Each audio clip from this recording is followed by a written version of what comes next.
Let's talk about, can you prevent a purge if you're about to use a retinoid and you're shit scared of a purge? Coming from someone who's just about to finish their second purge because I took a break from tretinoin after using it for like 6 months and I had to re-purge, which was fantastic. Loved every second. So I get this question a lot.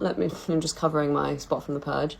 Can you prevent purging? And the long and the short answer is no, not really. You could definitely make your purge more palatable and less tragic. At the end of the day, the reason people have purges is because retinoids speed up the skin cell cycle. Therefore, you have all of these closed comedones and blockages beneath your skin that in the coming months would have turned into spots, and they just take time to come out. So you've got spots in your skin that are going to come out in like a month's time. You just don't know that yet. Retinoid basically speeds up this whole process. So you get rid of all of the spots that you're basically ever going to have as of right now in the space of like 6 to 12 weeks usually. It's a really fun process, and that's why people ask, can they avoid the purge?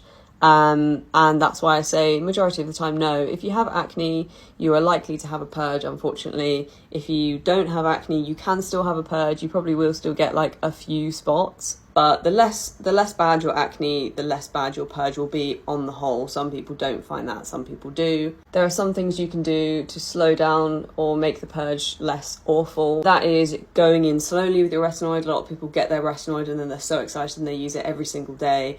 That's going to be a very painful journey. Skin's also not used to the retinoid. It can be really drying at first, so you want to go in slowly, maybe start using it like 1 to 2 times a week for 2 or 3 weeks, and then go up to 2 to 3 times a week for 2 or 3 weeks, and so on. First way you can slow it down effectively is by just slowing yourself down, not using it every single day and getting overexcited and burning your face off. Don't burn your face off. My other tip would be, make sure you've got like the right kind of routine in place to support using the retinoid. For example, using a barrier serum. If you don't know what that is, it's basically like a serum that protects your skin's protective barrier.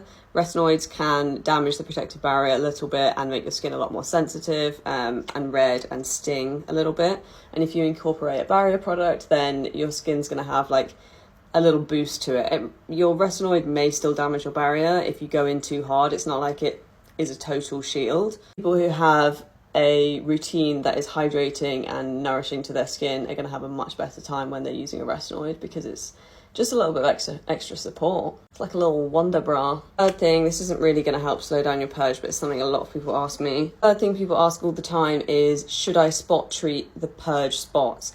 And I say no. We've got my retinoid here. You're using this to fight acne, right?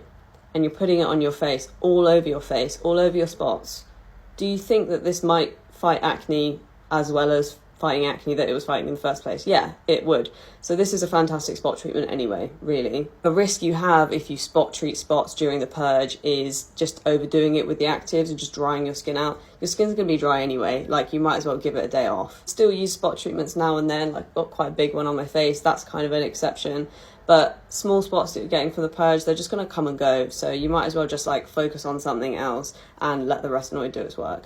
I started to make my bed and then I realised I missed out one very important question, which is, if you've ever used a retinoid before in the past, do you still have to re-purge when you start using it again? People ask me this all the time and I can just tell they're hoping the answer is no, but unfortunately, yes, you probably will re-purge. Maybe not as bad, but yes, because if you've given it maybe, I'd say, a month off, okay, a month, you're not going to have to purge for that long. But if you've had if you did this like a year ago, you used retinoids a year ago, say goodbye to the progress that you had, because you have to repurge again. Because in a year, all of those blockages under your skin, they do just build up, because once your skin stops like turning over at such a rapid rate and goes back to normal, you're just not going to be able to rid yourself of all of those clogged pores as quickly as you were when you're using a retinoid. So things slow down and they build up. And you're going to have to repurge all of that. And I have just basically done that. So sorry to disappoint.